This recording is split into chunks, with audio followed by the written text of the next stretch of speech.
اچھا کچھ عرصے کے بعد احمد ندیم قاسمی جو ہیں وہ ترقی پسند تحریک سے علیحدگی انہوں نے اختیار کر لی تھی، تو اس کی کوئی خاص وجہ تھی؟ یہ ان کی اپنی مرضی ہے، کوئی آدمی نہیں، کبھی کہتے یہ ہیں کہ نہیں، اس کے بارے میں کہا تو یہ جاتا ہے کہ وہ ان کا کہنا یہ تھا کہ جو میں جس طرح کام کرتا ہوں تو جو مجھے حیثیت دی جانی چاہیے وہ جو ان کے دوسرے اراکین تھے جیسے فیض صاحب اور یہ دوسرے کہ انہوں نے مجھے اتنی اہمیت نہیں دی، تو اس لیے جو ہے وہ اس کے بعد وہ اس سے علیحدہ ہو گئے تھے، تو شاید اس قسم کی کوئی بات تھی۔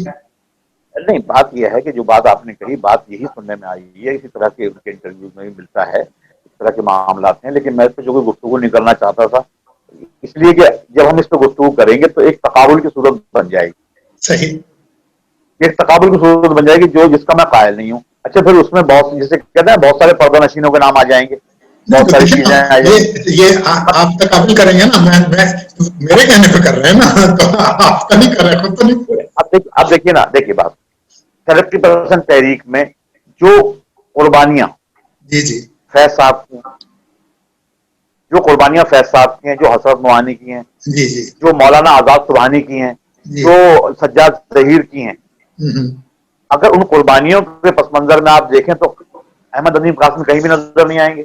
صحیح، تو ظاہر ہے کہ اگر دیکھیں کوئی کرائٹیریا تو ہوتا ہے نا کسی چیز کا، تو اگر ترقی پسند تحریک کے لوگ، انجمن ترقی پسند مصنفین کے لوگ فیض کو اہمیت دے رہے تھے تو وہ تو بیچارہ پنڈی سازش کیس میں گرفتار ہو کے آ رہا تھا، اس نے قید و بند کی سہولتیں اٹھائی تھیں، علی سردار جعفری کا بھی یہی حال تھا، جعفری کا بھی یہی حال تھا۔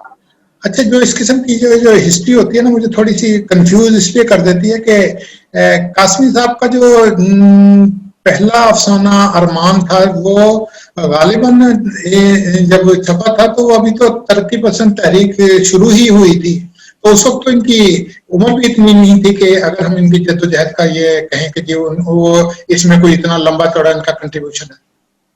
میں وہی عرض کر رہا ہوں نا، یہی میں عرض کر رہا ہوں کہ دو چیزیں ہوتی ہیں کسی بھی تحریک میں، جو انجمن جو ہے وہ بھی ایک ادارہ ہے نا، تو ادارے میں دو طرح کے لوگ ہوتے ہیں، ایک تو وہ ہوتے ہیں جو خالصتاً تخلیقی ہوتے ہیں اور ایک ٹیکنوکریٹس ہوتے ہیں۔ صحیح، بالکل اسی طرح کہ جیسے ہر آدمی ایڈمنسٹریٹر نہیں ہوتا، ایک کھلاڑی ہے کرکٹ کا، ہاکی کا، وہ بہت اچھا کھلاڑی ہو سکتا ہے لیکن کوچ نہیں ہو سکتا وہ بہت اچھا۔ تو ظاہر ہے کہ جو آفس بیررز ہوتے ہیں، جو لوگ ہوتے ہیں، جو عہدیدار ہوتے ہیں، ان میں یہ صفت بھی پائی جانا ضروری ہوتی ہے کہ وہ کس حد تک چیزوں کو لے کے چلتے ہیں۔ صحیح، صحیح، تو ٹھیک ہے، اب فیض صاحب تھے، دوسرے مجروح سلطان پوری تھے، اور جتنے بھی لوگ ہیں، حضرت نوانی ہیں، جتنے بھی لوگ تھے، جن کو پروفیسر احمد علی صاحب کا نام لے لیجیے، عبدالعلیم صاحب، ڈاکٹر عبدالعلیم کا نام لے لیجیے، رشیدہ جہاں کا نام لے لیجیے، آپ جتنے بھی لوگ ہیں یہ ظاہر ہے انہوں نے بڑی قربانیاں دیں اور انہوں نے بڑا سٹینڈ کیا۔ اچھا، اس کے مطابق اس کے ساتھ جو آپ نے بات کی میں اس کو جوڑ دوں کہ پھر فیض صاحب کی، احمد ندیم قاسمی صاحب کی انٹری کب ہو رہی ہے اس میں، کیا عمر ہے ان کی؟ اب ظاہر ہے کہ پھر وہ کیا چاہتے تھے، لیکن مطلب یہ بات میں کہنا نہیں چاہ رہا تھا کہ پھر انہوں نے تو پھر انجمن کے نظریات کے برخلاف بھی کام کیا بعد میں، اور وہ ساری برات جو وہ لے سکتے تھے انہوں نے لی۔ اچھا،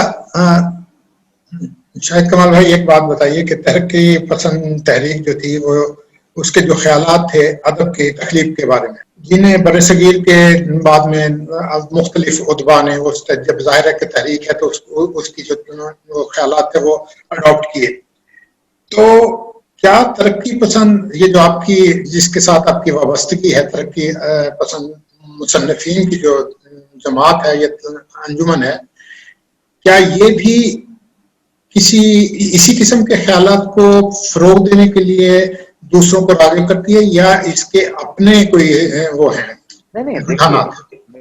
میرا تعلق جو ہے انجمن ترقی پسند مصنفین سے وہ خالصتاً ادب کی بنیاد پر ہے۔ صحیح، بس، اور ظاہر ہے کہ جو ادب اس کے تحت لکھا جا رہا ہے، ٹھیک ہے، اس کا ایک اپنا ایک اسٹائل ہے، ایک اپنا اسلوب ہے، تو ٹھیک ہے، جو آدمی اس سے متفق ہوگا وہ انہی تلازمات کو استعمال کرے گا اپنے۔ صحیح، صحیح، صحیح۔ اور یہ بتائیے کہ فطری طور پر جو ترقی پسند خیالات کے رجحان کے حامل ہیں وہ وہ جو کچھ اس کے تحت ہی آپ کسی ادبی فن پارے کو فن پارا سمجھتے ہیں، یا جو بھی فن پارا لکھا جائے اچھے انداز میں لکھا ہوا ہے اسے آپ فن پارا سمجھتے ہیں؟ نہیں نہیں، میں اس طرح کی حد بندیوں کا قائل نہیں ہوں. اچھا شعر، اچھی تخلیق کسی بھی جگہ کسی بھی پلیٹ فارم سے آ سکتا صحیح، ہے، میرا یہ مسئلہ نہیں ہے. صحیح. یہ تو آدمی کی طبیعت کے رجحانات ہوتے ہیں کہ کوئی آدمی نظم کی طرف راغب ہو جاتا ہے، انقلابی معاملات کی طرف چلا جاتا ہے، کوئی نظریاتی ہو جاتا ہے، کوئی اسلامی ادب کی تحریک میں شامل ہو جاتا ہے، کوئی کسی اور انداز کو اختیار کر لیتا ہے. لیکن یہ کوئی ایسا کوئی ہارڈ اینڈ فاسٹ رول نہیں ہے کہ صاحب اچھا شعر جو ہے وہ صرف ترقی پسند ہی لکھیں گے، یا اچھا شعر جو ہے وہ اسلامی ادب سے ہی لکھا جائے گا. اچھا شعر، اچھی تخلیق تو کہیں سے بھی آ سکتی ہے. تو میں اس طرح کے معاملات کا قائل نہیں ہوں. جی جی جی. اچھا یہ بتائیے کہ عہد نو میں ادب خصوصاً شاعری کے کتنے کے امکانات پائے جاتے ہیں، جو ہے اس کی ڈیولپمنٹ کے بھی اور اس کے بارے میں؟ نہیں، بہت زیادہ امکانات ہیں، بہت زیادہ امکانات ہیں. اور اس پہ میں جو خصوصیت کے ساتھ ہمارے یہاں کراچی میں جو شاعری کی جا رہی ہے، ویسے تو آن دا ہول ہمارے یہاں پاکستان میں جہاں جہاں بھی اردو بولی جاتی ہے، ہمارے یہاں پاکستان میں بہت اچھی شاعری ہوتی ہے. سب سے اچھی شاعری ہمارے پاکستان میں. اچھا یہ اس کے ساتھ اور صحیح ظاہر ہے زیادہ. جو لوگ تواتر سے لکھ رہے ہیں، مسائل لکھ رہے ہیں، انداز جو ہے بہت اس کو فروغ مل رہا ہے. لوگ نئے نئے تارات اختیار کر رہے ہیں، تشبیہات بہت عمدہ لکھ رہے ہیں. یہ ساری چیزیں تو امکانات تو بہت روشن ہیں. تو کیا آپ یہ سمجھتے ہیں کہ ادب جو ہے معاشرے کی ترقی اور اس کے لیے فائدہ مند ہے اور اسے دیکھیے، ہونا معاشرے چاہیے؟ کی ترقی بالکل ہونا چاہیے. دیکھیے بات یہ ہے کہ اب یہاں میں اپنے تدریس کے شعبے کے حوالے سے ذرا سا اس پہ ایک شیڈ ڈالتا ہوں کہ ہمارا اسٹوڈنٹ جو ہے یا ہمارے معاشرے کا عام آدمی وہ یہ کہتا ہے کہ میں ادب کیوں پڑھوں. صحیح. ایک اسٹوڈنٹ ہے سائنس کا، وہ کہتا ہے کہ مجھے تو ڈاکٹر بننا ہے، انجینئر بننا ہے، میں ادب میرے کس کام کا ہے. ایک وکیل ہے، وہ کہتا ہے میں وکیل ہوں، مجھے کیا تعلق، میرا کس کام کا ادب. صحیح. ڈاکٹر بھی یہ کہتا ہے کہ میں تو ڈاکٹر ہوں، سیاست دان بھی کہتا ہے میں سیاست دان ہوں، ادب میرے کس کام کا. غرض یہ کہ ہر آدمی جو ہے وہ یہ کہتا ہے کہ اردو زبان کا استعمال یا ادب میرے کس کام کا ہے. یہ عام آپ کو رویہ ملے گا ہمارے معاشرے میں. تو میں ان سے یہ کہتا ہوں کہ بھائی بات یہ ہے کہ ادب جو ہے وہ آپ کی روح کو بالیدہ کرتا ہے، آپ کو زندہ رکھتا ہے، آپ کو مشین نہیں بننے دیتا. سب سے صحیح. بڑی بات یہ ہے. ایک بات آپ ٹیکنیکل بات سن لیجئے دوسری کہ آپ نے ایک میں جملہ آپ کے سامنے دہراتا ہوں کہ آج کا ادب کل کی سائنس ہوتا ہے. صحیح. صحیح. وہ کیسے ہوتا ہے کہ اب میں اس کی مثال آپ کو دیتا ہوں کہ پرانے زمانے میں جو بزرگ اس سے کہانیاں سنایا کرتے تھے، ان میں اس وقت تو ہوائی جہاز نہیں تھا، قالین پہ بیٹھ کے ہوتا تھا. تو اڑنے کا تصور آیا نا بیٹھ کر، اس صحیح. نے ہوائی جہاز کی شکل اختیار کر لی. صحیح. ایک جادوگرنی تھی، جادوگرنی ہوتی تھی جس کے پاس ایک بڑا آئینہ ہوتا تھا، اس میں پوری دنیا دیکھتی تھی. وہ تو تصور تھا نا سیٹلائٹ کا، اس تصور نے سیٹلائٹ کی شکل اختیار کی. ہاں یہ دیکھیے، ٹھیک ہے، ویسے تو تصور اگر بن ہم گیا. اگر ہم ابن صفی کا کنسپٹ پڑھیں نا، وہ سری ادب لکھتے تھے، تو وہ اگر اس کو پڑھیں تو اس میں انہوں نے وہ تشتیریاں اور یہ بہت ساری چیزیں جو کہ ٹرانسمیشن خلا میں بھیجنے والی مشینیں، یہ وہ بہت ساری چیزیں جو ہے نا اپنے وہ تصور سے جو ہے نا وہ ادب میں جو ہے نا دی.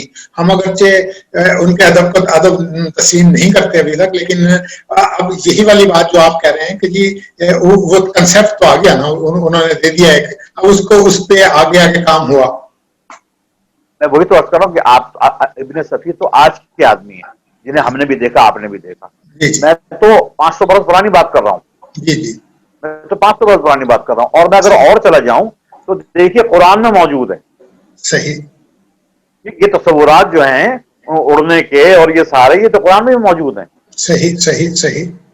تو میں نے جو ایک جملہ آپ کے سامنے بیان کیا کہ آج کا ادب کل کی سائنس ہوتا ہے، اور جو قومیں ادب سے دور ہو جاتی ہیں اچھا ایک بات اور میں آپ سے کہ میں جب ادب پہ بات کرتا ہوں تو میں ادب نہیں کہتا، میں فائن آرٹ کہتا ہوں پورا کا پورا. صحیح کہ صحیح. جو قومیں فائن آرٹ سے دور ہو جاتی ہیں ان کا احساس مر جاتا ہے, جی جی ان کی بالکل. وہ بے روح ہو جاتی ہیں. صحیح تو صحیح. اس قوم کا ہماری قوم کا آج جو حال ہے کہ انسان کو گرداننے کو تیار نہیں ہے. کوئی مر جاتا ہے پلٹ کے نہیں دیکھتا کوئی, سمجھے نا, کہ حادثے سے بڑا سانحہ یہ ہوا, لوگ ٹھہرے نہیں حادثہ دیکھ کر. واہ. یہ عنایت علی خان صاحب کا شعر میں نے پیش کیا آپ کے سامنے کہ جی حادثے سے بڑا سانحہ یہ ہوا, لوگ ٹھہرے نہیں حادثہ دیکھ کر. واہ. حادثے کو دیکھ کر گزر جانا جو ہے یہ بے حسی کی علامت ہے, اور اس سے بڑا سانحہ کسی اور قوم میں ہو اس سے نہیں بڑا نہیں سکتا. ہو سکتا. ہو سکتا نہیں سکتا. آج جو ہمارے ہاں جو بے حسی ہے وہ اسی لیے ہے کہ ہم نے فائن آرٹ کو چھوڑ دیا ہے, ہم چھوڑ فائن دیا. آرٹ سے دور ہو گئے, ہم اتنے پریکٹیکل ہو گئے کہ ہم یہ چاہتے ہیں کہ جو ہم کر رہے ہیں اس کا ریٹرن ہمیں پیسوں کی شکل میں ملنا چاہیے. اچھا, غالب نے کہا تھا کہ ہمارے شعر ہیں عبداللگی کے اسد, کھلا کے فائدہ عرض ہنر میں خاک نہیں. کیا آپ کو نظر آتا ہے کہ سنجیدہ کاری موجود ہے؟ سنجیدہ کاری بالکل موجود ہے. اس میں ابھی آپ کو ایک وضاحت کروں کہ سنجیدہ کاری کی قدغن کوئی چیز نہیں, کوئی نہیں ہے. اب دیکھیے, ایک گدا گاڑی والا ہے, ایک ٹرک والا ہے, اس پہ شعر لکھا ہوا ہے خودی کو کر بلند اتنا کہ تقدیر سے پہلے خدا بندے سے خود پوچھے بتا تیری رضا کیا ہے. اب آپ اس سے پوچھئے کہ بھائی تم نے اتنا ثقیل شعر ہے جس پر کم از کم 2 دن گفتگو ہو سکتی ہے, یہ تمہاری سمجھ میں کیا آیا, تم نے کیوں لکھا؟ صحیح. وہ کہے گا اس میں ہے کوئی بات, اس میں کوئی بات ہے. کچھ ہے. اچھا اسی طرح سے جی وہ کہے گا اچھا اس کا یہ کہہ دینا کافی ہے کہ اس میں کچھ ہے جو میرے دل کو لگتا ہے. تو اسی طرح سے کوئی آپ دیکھیے کہ ٹرکوں پہ, بسوں پر, ہوٹلوں میں سمجھے اشعار بھی لکھے ہوئے ہوتے ہیں, بڑے بڑے لوگوں کے اقوال بھی لکھے ہوئے ہوتے ہیں. تو آپ کیا کہیں گے کہ وہ غیر سنجیدہ کاری ہیں؟ تو غیر سنجیدہ اور سنجیدہ کا مسئلہ نہیں ہے, مسئلہ یہ ہے کہ آپ نے جو لکھا ہے اس میں اتنی طاقت ہونی چاہیے کہ وہ لوگوں تک کمیونیکیٹ کرے اور کہیں جا کے اپنی جگہ بنا لے, وہ خود ہو جائے گا پیدا. صحیح تو صحیح میں صحیح. اس پر نہیں کرتا کہ اگر بھائی پہلے جو ہے نا مشاعرے میں جو ہے وہ 5,000 آدمی آتے تھے, اب 500 آدمی آتے ہیں, کوئی مسئلہ نہیں ہے. 5,000 تھے اس وقت کے مسائل اور تھے, انٹرٹینمنٹ کے ذرائع اور تھے, مسائل کم تھے, لوگ آ جاتے تھے. اب مسائل بڑھ گئے, انٹرٹینمنٹ بڑھ گئی, چیزیں بڑھ گئی, تو ہر جگہ کم ہو گئے لوگ, سنیما دیکھنے بھی کم جانے لگے لوگ. تو اگر مشاعرے میں کم آنے لگے تو کیا قیامت آ گئی؟ اچھا شاہد کمال بھائی, یہ بتائیے کہ یہ جو یہی جو مشاعرے سے بات چلی, تو ہندوستان میں تو مشاعرے کی بڑی روایت موجود ہے, بڑی عرصے سے, صدیوں سے موجود ہے. لیکن پاکستان میں یہ روایت جو ہے یہ کم ہوتی جا رہی ہے, بلکہ ختم ہی ہو گئی سمجھیں جو ہے. میں آن لائن مشاعروں کی آج کل کی بات نہیں کر رہا, میں ایک جنرل بات کر رہا ہوں. یہ تو اس وبا نے جو ہے آن لائن مشاعرے کروا کے لوگوں کے پاس ٹائم تھا اور لوگوں نے آن لائن مشاعرے کروانے شروع کر دیے تو وہ آنا شروع ہو گئے. تو آپ کیا سمجھتے ہیں کہ کیا مشاعرے کے کلچر کا فروغ ضروری ہے؟ دیکھیے مشاعرہ ایک بہت ہی پازیٹیو ایکٹیویٹی ہے اور اس کا فروغ ضروری ہے, اسے ہونا چاہیے. ٹھیک ہے, اب جہاں تک بات ہے ہندوستان میں مشاعروں کی, تو اس کی 2 وجوہات. ایک تو یہ ہے کہ ہندوستان میں کلچر کی جڑیں بہت مضبوط ہیں. یہ اس کو مانتے نہیں ہیں لوگ, لیکن یہ میں بالکل آپ کے سامنے کہہ رہا ہوں کہ ہندوستان میں ہر طرح کے موسیقی کا کلچر ہو, مطلب فائن آرٹ کا جتنا بھی کلچر ہے اس کی جڑیں ہندوستان میں بہت مضبوط ہیں. پہلی بات. دوسری بات یہ کہ اردو زبان اور مذہب ہندوستانی مسلمان کی بقا کے مسائل ہیں.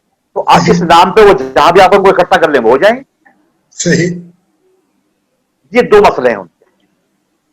اچھا یہاں جو ہے ہمارے یہاں, جی جی یہ بتائیے کہ ہمارے ہاں جو ہے ایک آزاد ملک میں آنے کے بعد میں جی جی ہمارے ہاں یہ بقا کے مسائل نہیں رہے. صحیح ہماری صحیح. بقا کے لیے اردو کی جگہ ہماری بقا کا مسئلہ نہیں ہے, سمجھے نا جی. ہاں یہ تو ہے. مذہب کی جگہ ہماری بقا کا مسئلہ نہیں ہے. اللہ کا شکر ہے کہ ہم آزاد ملک میں رہتے ہیں, ایک زبان بھی ہماری اپنی ہے اور مذہب کا مسئلہ بھی ہمارے ساتھ نہیں ہے. لیکن ہندوستانی مسلمان, اچھا میں بار بار زور دے رہا ہوں ہندوستانی مسلمان, وہ میں جی اس جی لیے کہہ رہا ہوں کہ یہ بات آپ بھی جانتے ہیں, میں بھی جانتا ہوں, اور وہاں کے رہنے والے بھی جانتے بتاتے ہیں کہ اردو ایک تو ہندوستان میں ویسے نہیں پڑھی جاتی. آپ یونیورسٹیوں میں جا کے دیکھیے, میرا جانا آنا رہا ہے, میں دیکھتا ہوں, میرے ایک اسٹڈی میں چیزیں ہیں, وہاں پر اردو کی تعلیم بہت کم دی جاتی ہے. صحیح مسلمان بھی اردو نہیں پڑھتے, صحیح مسلمان بھی اردو نہیں پڑھتے. صحیح. اچھا, تو اردو کا مسئلہ کیا؟ اردو مسلمانوں کا مسئلہ ہے, ہندوؤں کا مسئلہ تو ویسے ہی نہیں ہے اردو. آپ دیکھیے ایک ذرا, اگر آپ ایک شعرا کی فہرست بنائیے, شاعروں, ہندوستانی شاعروں کی فہرست بنائیے, تو اس میں ہندو شاعروں کی جو نمائندگی ہے وہ اتنی ہی ہوگی جتنی ہندوستانی کرکٹ ٹیم میں مسلمان کھلاڑیوں کی ہوتی ہے. صحیح صحیح. اس لیے کہ بس ٹھیک ہے, اور اس میں میرے خیال کوئی بری بات بھی نہیں ہے. صحیح.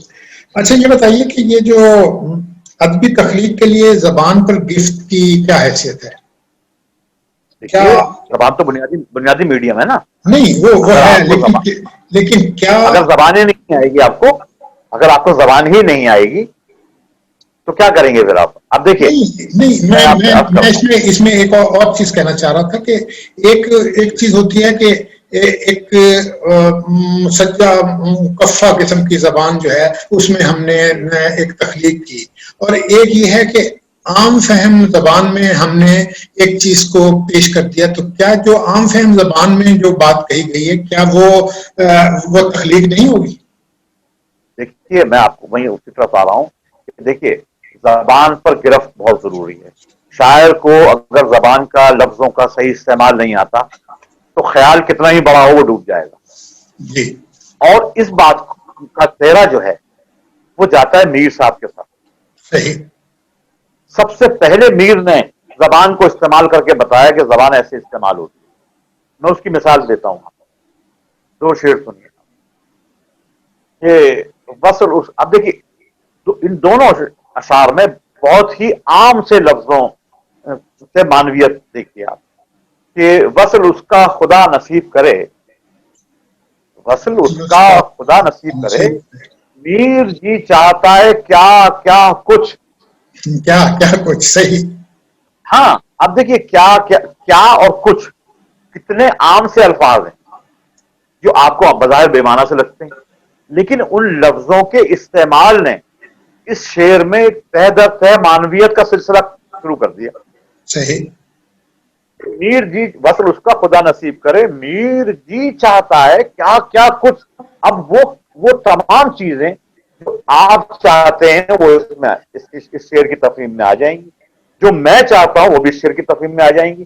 دنیا میں جو بھی آدمی اس شعر کو پڑھے گا اس کے ذہن میں اپنے محبوب کے ناز و نیاز کا جو بھی تصور ہے وہ اس میں آ جائے گا اور درست ہوگا. صحیح.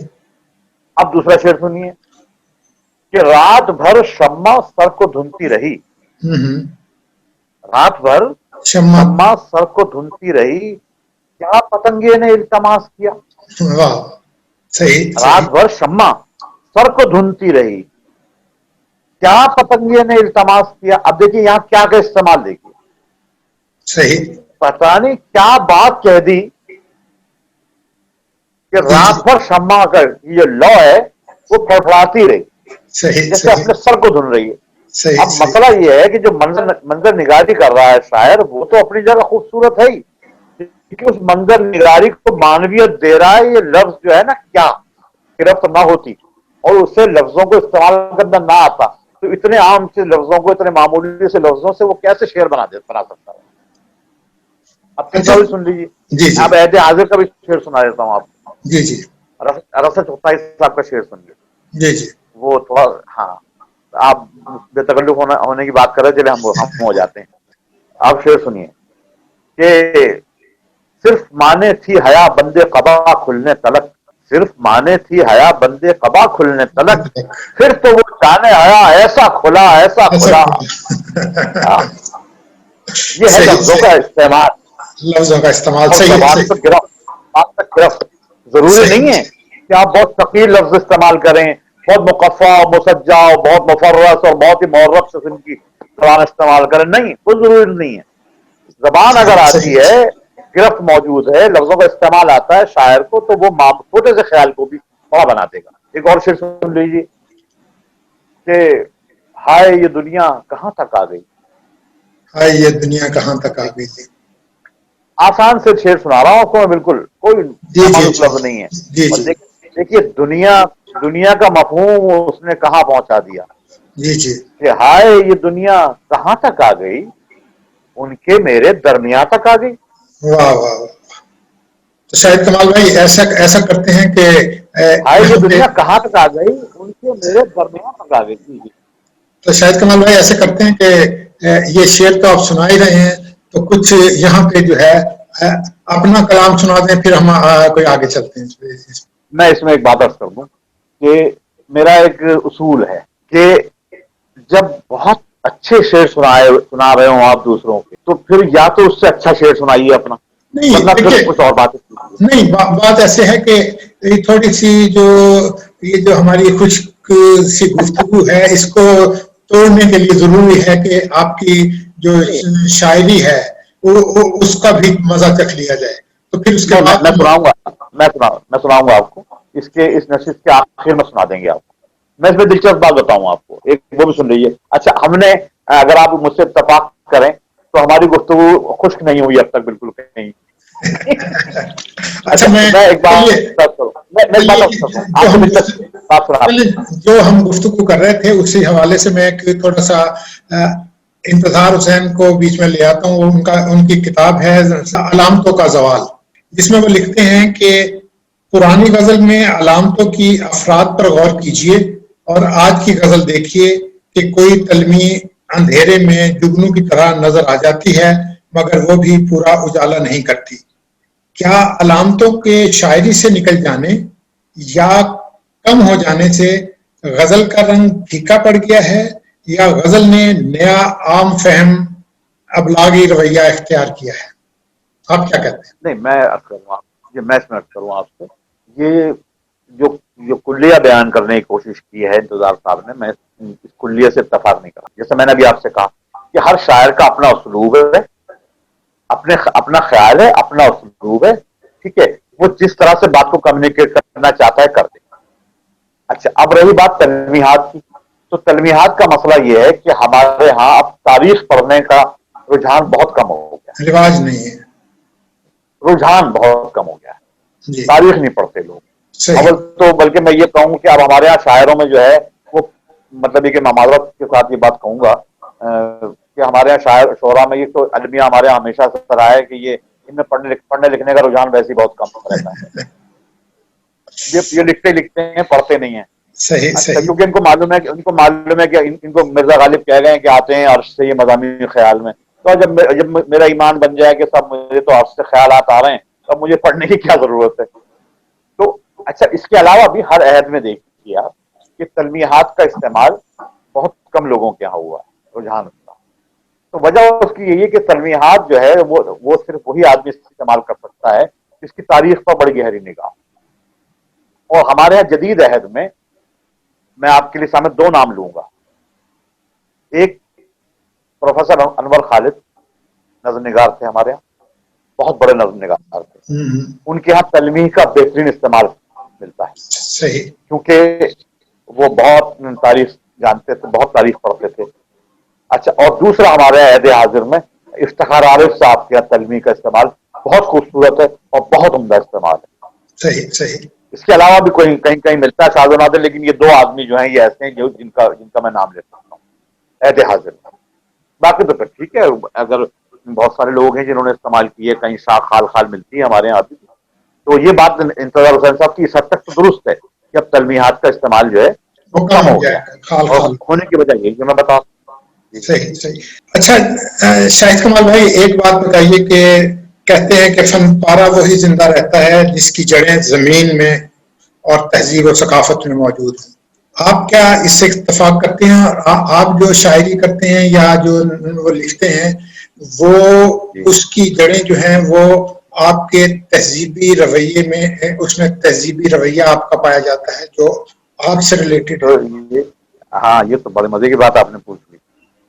اس پر تو میرا ایک پورا پیپر ہے، لیکچر بھی فیصل آباد یونیورسٹی میں رکھا تھا میرا. جی جی. مجھے تو شکایت ہی ہے کہ ہمارا جو اردو ادب ہے وہ مٹی سے جڑا ہوا نہیں ہے. صحیح. ہمارے ہاں جو تلمیحات ہمارے یہاں ساری ایران توران عرب سے آئی, سمجھے جی, سارے ہمارے تلازمات وہیں سے آتے ہیں. تو ہمارے ادب کی جڑیں اس مٹی میں ہے ہی نہیں. آپ کے یہاں صرف ایک آدمی تھا, دیکھیے ایک آدمی تھا آپ کے یہاں آیا تھا, اس کا نام تھا نذیر اکبر آبادی, جس کی شاعری اس مٹی کی شاعری. صحیح صحیح. امیر خسرو کی جو پہیلیاں قائم کرنیاں ہیں وہ اس مٹی کی شاعری. ان کے یہاں جو کچھ دوہے ملتے ہیں وہ اس مٹی اس تہذیبی وابستگی کے ساتھ ہیں. اس کے علاوہ میر ہوں, غالب ہوں, جس کا چاہے نام لے لیں آپ, کسی کی شاعری اس مٹی سے جڑی ہوئی نہیں. بہت کم لوگ ملیں گے آپ کو, بہت کم لوگ ملیں گے کہ اچھا نذیر نے جب اس مٹی کی شاعری شروع کی, آپ دیکھیے نذیر کی شاعری میں موسم ہے یہاں کے, تہوار ہیں یہاں کے, کھانے ہیں یہاں کے, جو بھی کچھ اس کے یہاں مضامین ہیں, رویے بھی یہیں کے ہیں, موسم بھی یہیں کے ہیں, ہر چیز اس کے یہاں پائی جاتی ہے آپ. لیکن جناب نہیں, اچھا ذخیرہ الفاظ بہت ہے, لیکن نہیں صاحب اس کو کیا کہا, اس کو تو فارسی نہیں آتی, یہ جو ہے یہ تو عوامی شاعر ہے, اس کی تو زبان ٹھیک نہیں ہے, یہ ہے فلاں ہے, اور اس کے پیچھے پڑ گئے. یہاں تو صورتحال یہ ہوئی کہ ناز اتنا ناز رہا اس بات پر کہ صاحب ہمیں فارسی آتی ہے, ہمیں عربی آتی ہے. غالب جو ہے, آپ غالب کو دیکھ لیجئے کہ اس نے ایک آدمی پروڈیوس کر لیا, ملا صمد ایرانی, جس کا تاریخ میں کہیں نام نہیں ملتا, پتہ نہیں کہاں سے. اس نے صرف کہا کہ میں بے استادہ نہ کہلاؤں, تو وہ اپنا استاد بھی ایران سے لایا. پھر اس نے کہا کہ جی مجھے تو اپنی فارسی شاعری پر ناز ہے. صحیح صحیح. ہمارے پھر کچھ لوگ مل گئے, وہ تو اچھا ہو گیا کہ جیسے ہمارے ہاں جدید عہد میں ابن انشا ہیں, اور درمیان میں 2-4 آدمی اور آ جاتے ہیں جن کی شاعری اس مٹی سے جڑی ہوئی ہے, وگرنہ نہیں ہے کہیں بھی. یہ المیہ بتا رہا ہوں میں آپ کو. آپ مجھے بتائیے کہ یہ جس خطے میں ہم بیٹھے ہوئے ہیں, اس خطے کی معلوم تاریخ 5000 برس کی. صحیح. تو 5000 برس میں یہاں کوئی واقعہ نہیں ہے, کوئی چیز نہیں ہے جو تلوی بن سکے, کوئی ستارہ اس طرح کا نہیں ہے آپ کے یہاں, کوئی چیز نہیں ہے. ہر چیز کے لیے آپ وہاں جاتے ہیں, ایران, توران, اسپین جا رہے ہیں, اور طارق بن زیاد اور پتہ نہیں کہاں پہنچ جاتے ہیں آپ. صحیح بھائی صحیح. مٹی سے پیدا ہوئے ہو, ایک بات. دوسری بات یہ بھی سن, یہ تو بڑا طویل موضوع آپ نے چھیڑ دیا. دیکھیے عرب سے جو لوگ آئے, جی جی. جو عرب سے آئے وہ سادات کہلاتے ہیں. ان کی تعداد, ان حقیقی سادات جو تھے ان کی تعداد بہت کم ہے.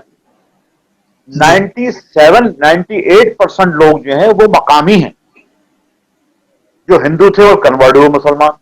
صحیح. تو بھائی مذہب کنورٹ ہوتا ہے, مذہب میں کنورٹ ہوتا ہے آدمی, کلچر لے کے تھوڑی کنورٹ ہوتا ہے. تو کلچر تو آپ کا وہی ہے.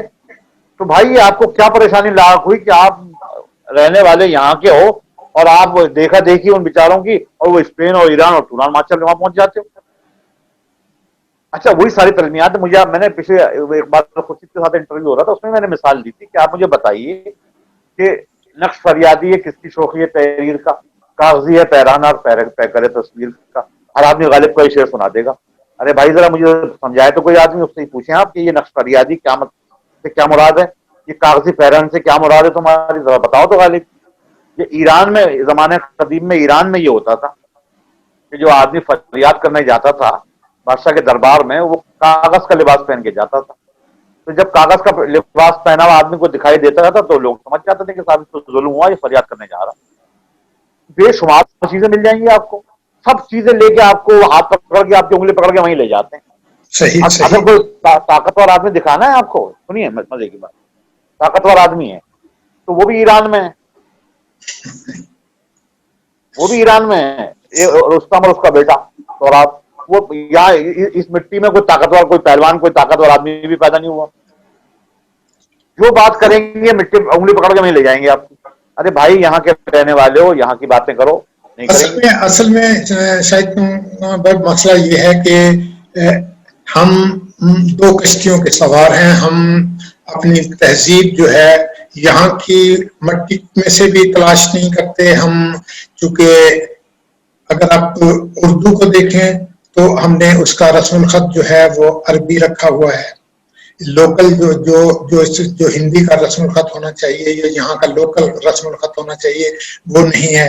دوسری طرف آپ تہذیب ہڑپا موہنجو داڑو کی بات نہیں کرتے, آپ آپ